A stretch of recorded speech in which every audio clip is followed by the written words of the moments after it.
Hi, okay. Can everyone hear me? Or can anyone hear me? Yeah, okay. All right, so I'm gonna start screen sharing. Um, um, um, Yeah, it's good. okay. Okay, so for the first portion of this, I'm gonna talk about chemical potential. If you have any questions, I can't see the chat, so you can either like tell one of the other tutors or you can just like talk, unmute yourself. So for the first part, it's what is chemical potential? Well, actually, I just to let everyone know, I got all of this stuff from like the Molecules of Life, and that's a really good resource if you're feeling like nervous about anything or like you need more help. So what is chemical potential? The definition is that it's the dependence of free energy on the number of molecules present of a particular chemical species.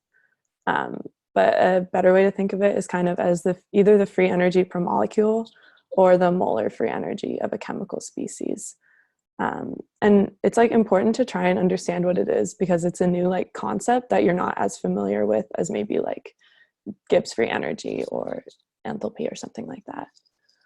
So basically there's like two definitions, and that it's either molecular or molar. So the molecular is the rate of change of the free energy with respect to the number of molecules. And this is the equation for that. So mu equals the like partial derivative of g over partial derivative of n, and n is the number of molecules.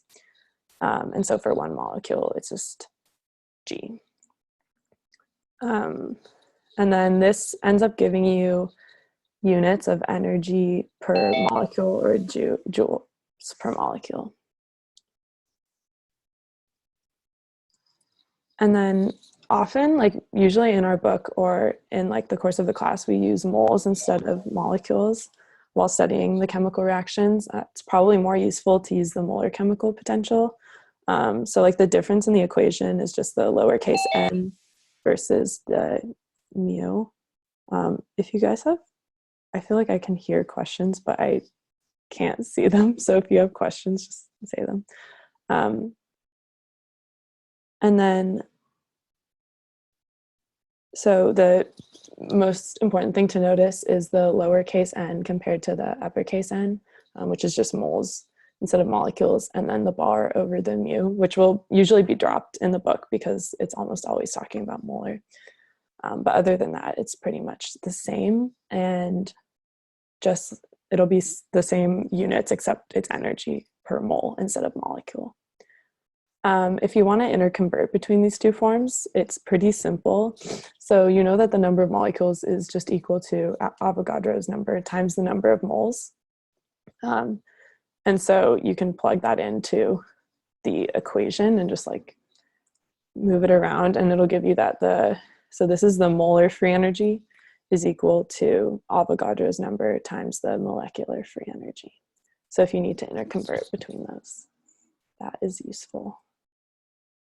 So we know like that molecules move spontaneously from regions of high chemical potential to low chemical potential. And then I'm going to discuss how we figured that out. So to think of this, it's more useful to think of just kind of like a general case. So imagine that you have a chamber, and I'll have a picture of this on the next slide if you need help. So there's a chamber containing a solution of one kind of solute, and ignore the effects of electrical charge to make it more simple. And then the surroundings of the chamber also contain A molecules, but the concentration within the chamber is higher than outside. And then they pierce the walls of the chamber so the molecules can move freely and like theoretically reach equilibrium. So what do you think will happen? I feel like inherently you know that it's going to move, or this is what the graph looks like. Inherently you know that molecules are going to move out of the center portion, which is like the inner chamber, into the surroundings. And then you can think of how we determine this mathematically. So at equilibrium, the resulting is at equilibrium. So we're trying to figure out how we determine what will happen to reach equilibrium. So at equilibrium, we know that delta G equals 0. And then if we remember the original equation, which is the one on the left, you'll be able to remember that you'll be able to add, equate this to 0. Basically, this is just like if you do different conversions, it'll end up giving you the delta G equals mu in times dn in plus mu out times dn out equals to 0 because it's at equilibrium. And the middle portion of this equation is just the free energy change for the overall system, which will be equivalent to the free energy changes for inside and outside of the chamber. And so then using this equation, we know that n in has to equal n out because it's referring to the number of A molecules. So any molecules that move in are going to have to be equal to the ones that move out. Or not move, the molecules inside the chamber are going to have to be equal to the change in molecules in the chamber are going to have to be equal to the change in molecules outside of the chamber because it's the same ones are moving in as are moving out. I think that's, Heather, that's dn in equals dn out. It's just missing. Oh, yeah. Yeah, sorry. So what I wrote here is incorrect, but so it's the change of n going in is going to have to be equal to the change going out.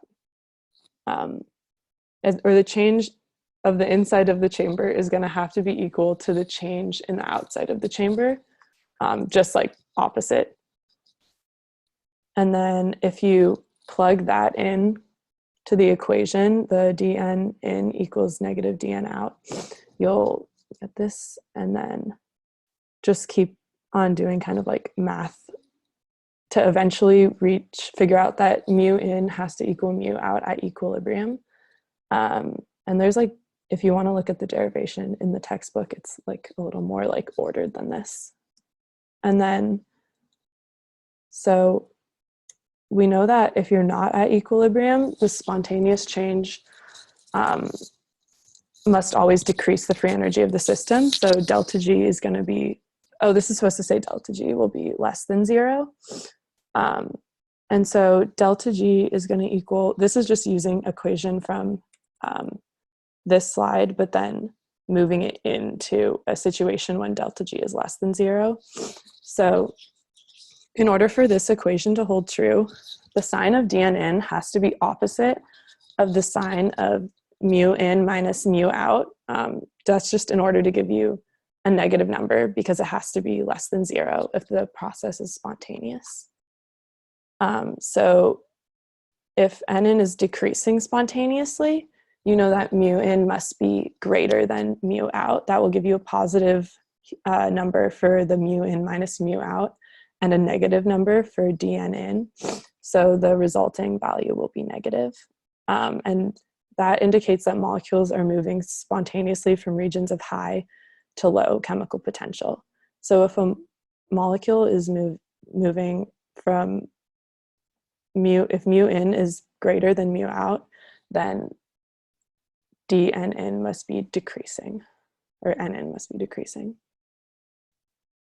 And then how does chemical potential relate to concentration?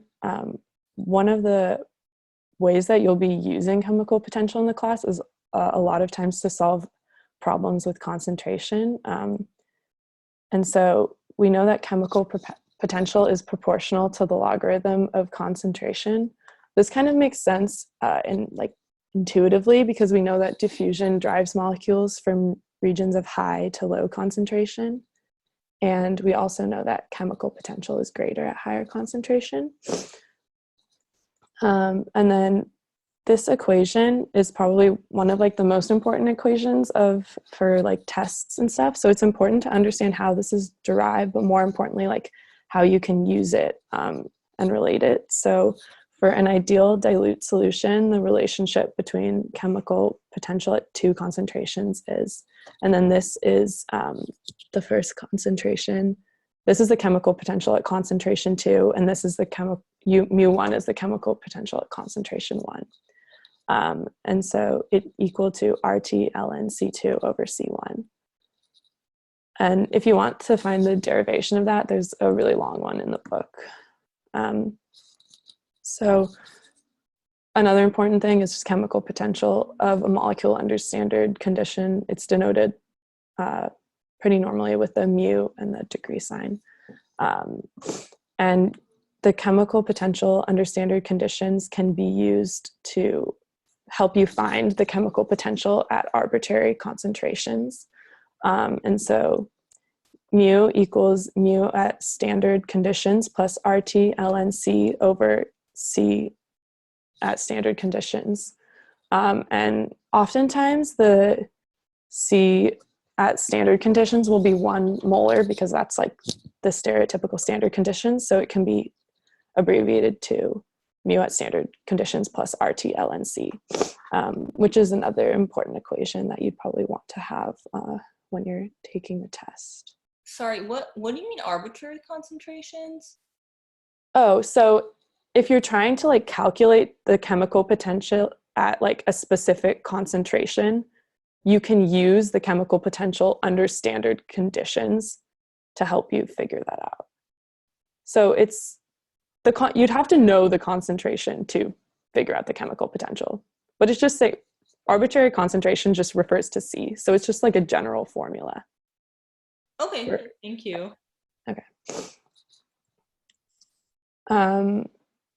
And so the chemical potential can also help you figure out, it's a like interesting way to correspond to the equilibrium constant. So this is kind of a general reaction, and these V sub A and V sub B, V sub C, V sub D are this like stoichiometric equivalence. And so if you remember this equation from earlier on in the class, or early on in the lesson, and you combine it with the general reaction equation, you'll get this, which is just kind of that it relates to the definition of chemical potential, which is that it's the derivative of free energy with respect to the number of moles of a molecule. So that's another way you get that equation. And the changes in the number of moles are going to be coupled to each other as reactants turn to products. And so to account for this, we have to define a reaction progress variable, which is a measure of how far the reaction has progressed from left to right. And the reason that is because as molecules are converting from A and B to C and D, it's going to be occurring at they're not independent of each other because they're converting. And so a reaction variable is just a measure of how far the reaction has progressed from left to right. And it's denoted by this symbol. I'm not sure what the name of it is. And so this is kind of like shows how, like what the reaction variable means. So this axis is the change in the amount of reactant or product in moles. And then this is with the reaction, how far the reaction has progressed. So you can see like the levels of A and B are getting lower and C, D would get higher. As the reaction progresses, so the value of the variable increases and the population of molecules changes as follows. So it's changing with the derivative of the reaction variable and the stoichiometric equivalent. So the moles of A and the moles of B are going to have a negative sign on the other half of the equation because there's a decrease in the moles of the molecule because the reaction's going from left to right in this scenario. And D and C and D and D are going to have a positive because they're increasing. So this is just the equation taken from before, and then this is also an equation from before, and when you combine them, just by substituting the values of DNA, like the change in moles of A, with this part, you'll get this equation. And then again, just simplifying. And so at equilibrium, we know that dg equals 0 again. And so taking this equation, setting it to 0, you'll find this. Because you know that the value of the reaction variable cannot be equal to 0, you know that this portion of the equation must be equal to 0, and therefore the left, this half equals this half at equilibrium. Yeah. And that tells you that the chemical potentials of reactants and products multiplied by stoichiometric coefficients are going to have to be balanced at equilibrium. And then it's also important that you can see the relationship that this has to K, or the equilibrium constant. So just remembering the standard equation, you can then, equals mu plus RT ln C, you can then substitute this. This is just the arbitrary A, B, C, and D reaction that we were using earlier. And then another important note is that the standard state corresponds usually to 1 molar solution, so the terms will usually disappear, the bottom terms. And so just doing more substitution, adding basically the values of these right here into this equation, you'll find that this is equal to negative RT ln C equilibrium to the stoichiometric equivalent. And so the left side of the equation represents the free energy change under complete conversion of stoichiometric equivalents of reactants to products, or it's technically the delta G for the reaction. And then, so you know that delta G equals to this, and then we define K as this, the CD over AB. And it's important to understand where these equations come from. And if you want more insight into that, you can look in the book. But it's really important to know how to use them. And yeah, that's my presentation. Do you have any questions? I'll leave the screen. One sec. So in that general reaction equation, so all these V's are, I just want to double check, they're the stoichiometric, they're the numbers basically, right? In front of the, Yes. oh, these V things. Okay, and then, okay. And then you were saying the reaction variable, it's negative when the number of moles, or the change in the number of moles is decreasing, and it's positive when it's increasing, right? Wait, sorry, can you repeat that? I think one slide, I just didn't catch it. The reaction variable is negative when the amount of moles is decreasing, right? It's not the reaction variable, it's just, let me find this slide. The reaction variable won't be negative, but if it's the product, or it's the reactants, they're going to have to be decreasing, so the equation just has a negative sign, because as the reaction goes on, it's related to the change in the reaction variable, but as the reaction goes on, the amount of reactants is going to be decreasing, and so they have a negative sign in that equation. Oh, but the reaction variable is just a constant? It's not exactly constant, but it won't be negative. Okay. The reaction variable increases as the reaction goes on. Oh, okay. It's just a measure of how far along in the reaction you are. So that's why it can't be negative, because you can't be behind the reaction. And I still was confused on the last slides about the relationship between the reaction variable and K. So what is the mathematical relationship between the two? Oh, well, there's not a direct mathematical relationship, but it's just you can use the reaction variable to derive. You can't, well, K is just set the way it is, but you can use the reaction variable to figure out delta G. They're just related, but it's not I was still confused how they were related. Okay, so I'll post my slides, but it kind of it's like a lot of steps. Oh, okay. And it's Sorry. like yeah, it's just like a lot of steps. But yeah, Okay. it's just doing like mathematical, like moving it around mathematically. Can I say something, Heather? Yeah. So the reaction variable is the progress of the reaction, just as Heather said. And as the reaction progresses, the reaction variable increases. When the reaction reaches equilibrium, the reaction stops. And that's the point where the equilibrium is defined. And so if you go through her slides, you'll see that's when the equilibrium constant appears. It's the condition when the reaction stops. Okay. There's no net reaction. So if you start with pure A and pure B, A and B will start converting to C and D, and that will keep going until the reaction stops when it reaches equilibrium. At that point, there's no net change. You know, the molecules might still be going A and B to C and D, but they'll be in equal numbers back and forth, and that's the equilibrium point.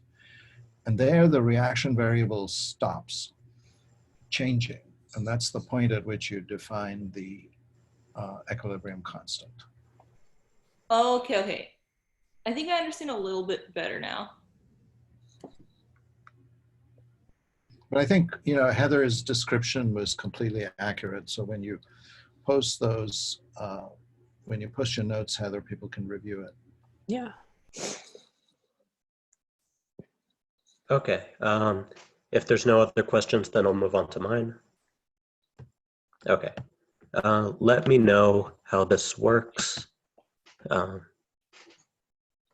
Hopefully the contrast and everything allows you to see. If my microphone doesn't work, then let me know.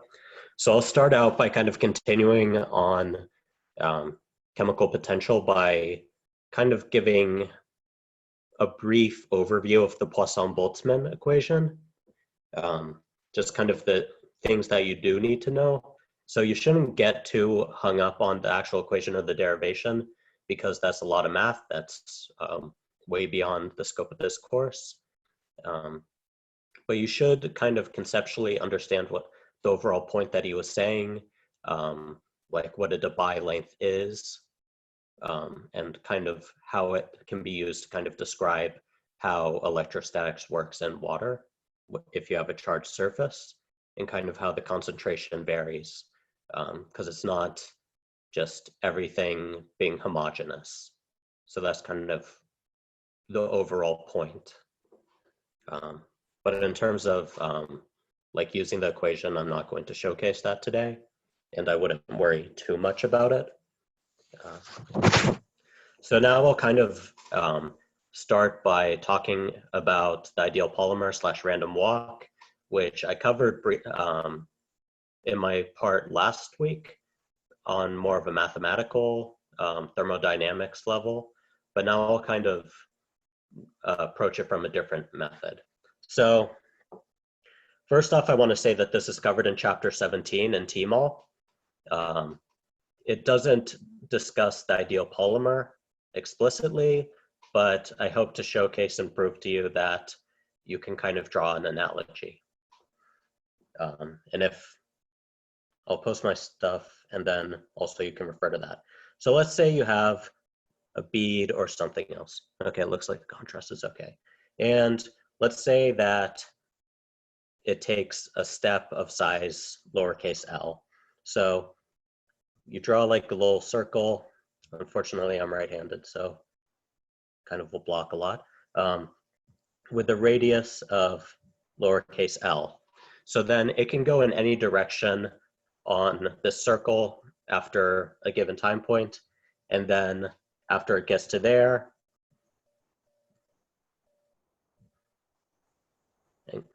then there's another circle of radius L that it can go.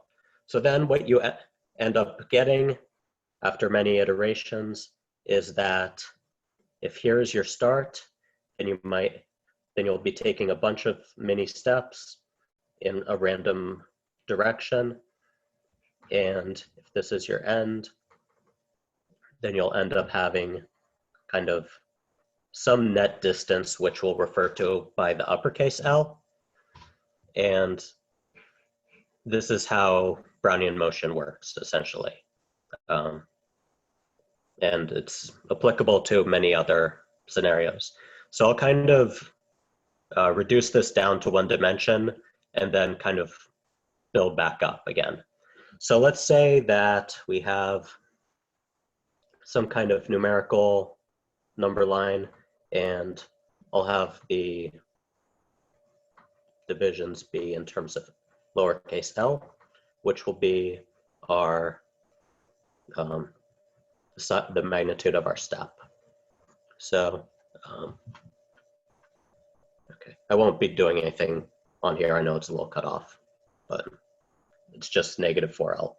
So let's say we start out at 0, and we can either hop to the left or to the right. And say that we're going to have 4 hops. So where are we the most likely to end up, given an equal chance of hopping either right or to the left? So in this example, kind of a limitation of it is that you can't end up on an odd number, but conceptually, as you take an infinite number of hops at an infinitesimal sized L, it kind of counteracts that limitation. But let's see how possible it is to get to end up at +4L. So if we're limited to only taking 4 hops, then we can go right, another right, another right, and another right, and we're at 4L, +4L. And that's actually the only possibility if we're limited to 4 steps. But that's not the only possible place that we can land on, of course. So let's see what happens if we want to end up at the origin again after our 4 hops. So I'll erase this just so I don't have to spend time drawing it again. So this one, well, we could take a left hop, another left hop, a right hop, and then a second right hop, and we're back at the origin. But that ends up not being the only way that we can end up there. So for example, I'll draw it below just because I don't want to erase the other iteration. So say we jump left, we jump right, we jump left again, and then we do a right. So this also ends up with a displacement, which I'll call lowercase delta. Don't worry about the notation too much, but I believe this is what they use in TMAL and chapter 17. So what you can see here is that there are a different number of possible ways. So to end up at +4L, it was right, right, right, right, and that was the only possibility. But if we want to go at delta equals 0, then we could do left, left, right, right, left, right, left, right, which are the 2 I showcased, but I believe you can kind of see where I'm going. There are other ones that are possible. So to kind of state this a different way, to end up at delta equals 0, we need 2 left hops and 2 right hops, but the order doesn't really matter. It's just we could have, so long as we have 2 lefts and 2 rights, we'll end up at delta equals 0. But the order doesn't matter. So does that remind you of anything that we've been discussing? So it should kind of make you think of combinatorics, and because the order doesn't matter for our L's or for our R's. So it's kind of like 4 factorial divided by 2 factorial divided by 2 factorial. And that would be kind of the multiplicity of the number of paths that we can take to end up at a displacement of 0. So if we end up taking a large amount of steps, what you've seen is that for a large n, that we can kind of approximate our binomial distribution as a Gaussian. So let's say that this is our delta. This will be 0 and kind of becomes a bell-shaped curve like that. So you might be thinking, how can we apply this to multiple dimensions? Because I only really showcased in one dimension. TMOL actually goes into this as well in section 17.6, which is titled Random Walks in 2 dimensions can be analyzed by combining 2 orthogonal one-dimensional random walks. So instead of going a distance L in one direction or the other, you end up having 4 possibilities, and where you can go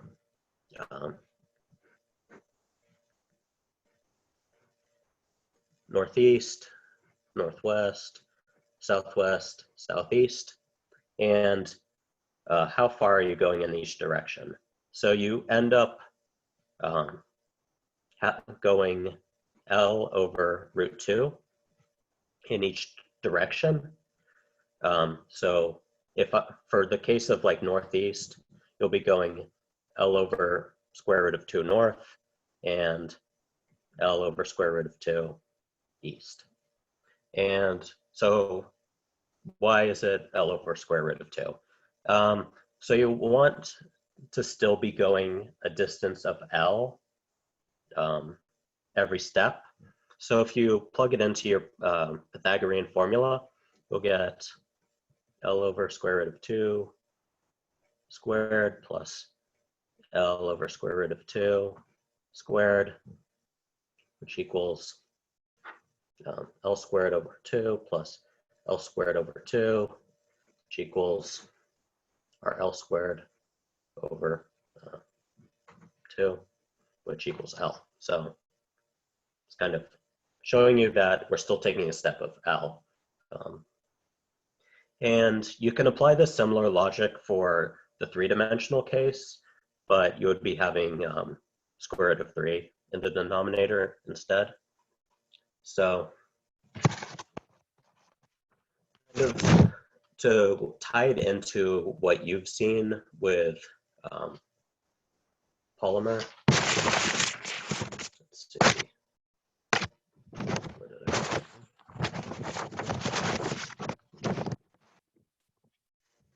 So to tie it into this, it's actually very similar, but instead of having a starting position like we had here and an ending position, you have kind of the 2 ends of the polymer. So kind of draw it anew. So we have our start, and then say we take some path, and this will be our end. So that's kind of analogous to having a bead that is positioned to there, of like, except instead of the arrows being your path, it's kind of how the inside of the polymer is folded. And kind of also similarly,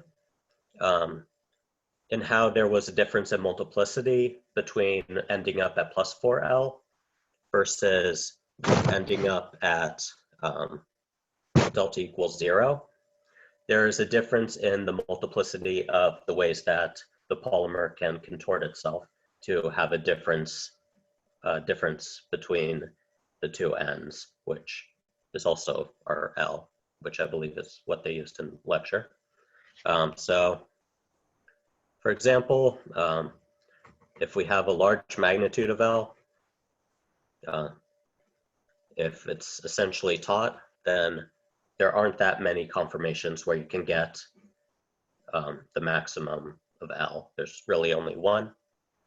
But contrary, say you have a small magnitude of your L, there are a bunch of different ways that you can contort it, because this is your L. Similarly, maybe you draw it like this, or like this, or like this, etc. So that's kind of the purpose of, in kind of a less mathematically rigorous way of saying why there is that entropic force that kind of wants the polymer to not be taut, which I kind of showed more mathematically before, which is kind of how it went in your slides. But, and to kind of reiterate about his case of the ideal polymer, which doesn't have an energy that depends on how stretched out it is. If every conformation is equal probability, then your chance of having it at a given value of L would be just the ratio of the multiplicity at that given value of L divided by the total. For the case where all conformations are equal energy. If you had a case where it depends on where your energy changes based on how large L is, then you would have to add a Boltzmann factor in there. But you could imagine that if this, for the case where L is very large, you would have 1 divided by W total, but for a smaller value of L, you would have a larger number divided by W. So your probability would be larger. So that was most of what I had to say for that. I can also just kind of do a brief overview of the material for midterm 2, because we won't be having undergraduate tutoring next week because it's spring break, and your exam is, I believe, 7 to 9 on the following Wednesday. So it would be kind of difficult to go over what you should study if it's only 2 hours before. So I'll kind of switch to screen share now.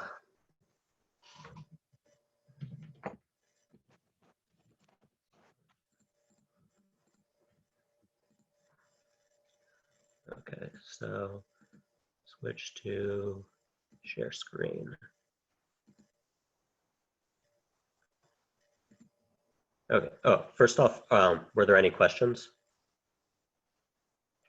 I can't hear any if there are. And also I'm unable to see chat while I'm sharing screen.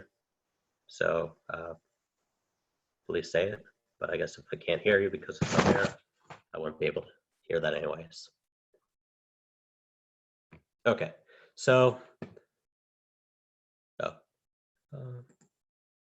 actually you can see when you're screen sharing, you can see the chat. Okay, so since it looks like there's no questions, I am going to move on. So please tell me whether or not you can see my screen.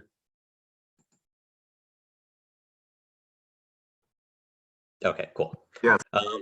So to start with it, stop video. So to start with it, there's your general SI units. And then there are also some constants that you should know, Boltzmann's constant, and then the related constant, the ideal gas constant, which is just this times Avogadro's number. And then you can kind of ignore this one since it doesn't show up. But here's another way of stating the relationship. So also related to that is the concept of energy versus energy density, because you'll kind of be seeing it in terms of both for your Boltzmann distribution, because sometimes you'll have your energy in terms of joules per mole or kilojoules per mole versus just like kilojoules or joules. So you just like whether you want to use RT or KBT kind of depends on the type of units that you're given the energy in terms of, because you want everything in the exponent to cancel out. So Intensive versus extensive properties. So intensive is size independent, so things like density. So it doesn't matter how much water you have, having twice as much water isn't going to change the density. Similarly, there are things like temperature and pressure. Then there's things that are extensive, which scale proportionately. So mass, volume, energy, and entropy. I believe we discussed it in your problem set, kind of a case where this doesn't exactly hold at small values. So, and state variables. So it's kind of often described as path independent, but we're not really doing multivariable calculus. So what is important to know is that kind of more what is and which isn't. So the two ones that you have seen that aren't state variables are work done and heat transferred. So if you had like a PV diagram and you had a starting point and an ending point, how you drew a curve that goes from one of those to the other will have a different work done and a different heat transferred associated with it. But the energy, the volume, and the pressure, and the other variables will not depend on what type of curve you draw. So the types of systems in thermodynamics. So open, you don't really deal with this as much. Closed and isolated are kind of the main ones that you deal with. This differs. The difference between these two is whether you can exchange matter or not, but both allow for exchange of energy. So laws of thermodynamics. So we have the first law, and these are if you want more detail, I've kind of annotated some of it. If it just says lecture and slide, it's for Professor Kurian. If it says Groves, then it'll be in Professor Groves' slides. So first law is often said as conservation of energy. So this can be stated in the form of U total equals U system plus the surrounding energy, which equals some constant, or the differential form, which is basically du equals 0. Kind of the important tricky thing is that this does not mean that d sys and du surrounding are also 0, just that they have to sum up to 0. And you'll see like kind of a similar trick with the second law as well. But you can also write it in terms of heat and work, or also write it in terms of this formulation of our variables. So there's also, depending on where you look, there's a sign convention. For this one, we use positive work and positive heat as meaning increasing the energy of the system. Some people change that for their definition of work, but you just have to keep it straight. So for the second law is the entropy of an isolated system never decreases. But this doesn't mean that entropy, local entropy, can never decrease. It just means that ds sys plus ds surroundings is greater than 0. So moving on to our variables, we have energy, which can, in your basic physics classes, you'll see it broken down as kinetic and potential. And then you can write kinetic in terms of the speed and mass. And then potential, that really depends because there's a bunch of different ways. You can store potential energy, but kind of the unifying factor is it depends on the distance, and we kind of define it in terms of moving it from an infinite distance to the current position. So for heat, which is lowercase q, there's kind of a lot of q's in this class, unfortunately. For charge, partition function, heat, so don't get that mixed up. But it's often random motion, And then you can relate this for a reversible process to entropy and the temperature. And depending on what type of process you're having, the heat could be different, equivalent to different things.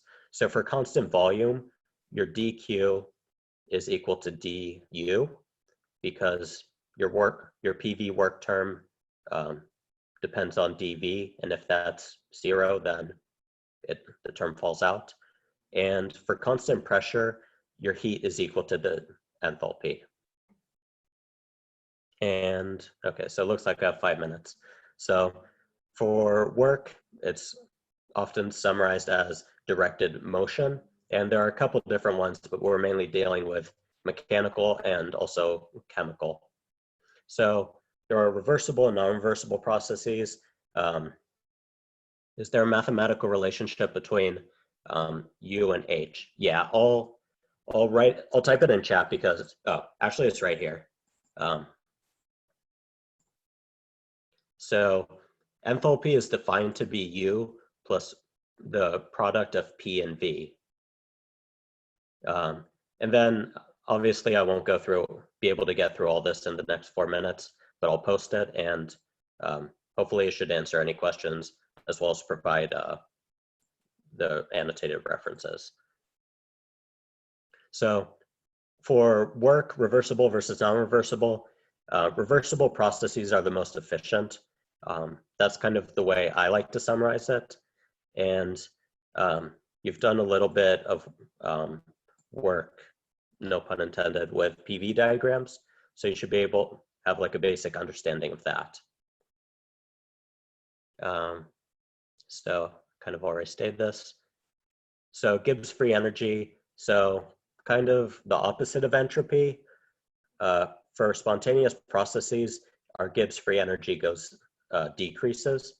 And I won't go through the math of this, but it's the maximum amount of non-PV work that can be done at constant temperature and pressure.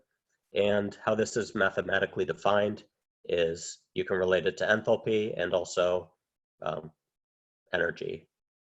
So kind of the main thing to remember is constant pressure for Gibbs, because it's kind of easy to mix up between that and Helmholtz, which is denoted by an A, because enthalpy was already H, so they used either A or F. A is for the German word for work, so that's kind of where they get this, as opposed to just picking a random letter. F is for free energy. So you'll see it different ways. And the main thing to note about that is that it's like Gibbs free energy, but for constant volume instead of constant pressure. So we already went over the sign convention, and now for temperature. So we've seen this kind of our thermodynamic definition of temperature. And also a lot of the times when you're doing like a change in energy for your ideal gas, you might be given things in terms of Celsius, or you might be given things in terms of Kelvin. So the scaling for Kelvin and Celsius are the same. So if you have something that, if you're trying to find a difference in energy, then you don't really have to worry about it. But if you're trying to find the absolute energy, you have to use Kelvin. So then force, kind of the main thing to know is the relationship between that and potential energy. And then chemical potential.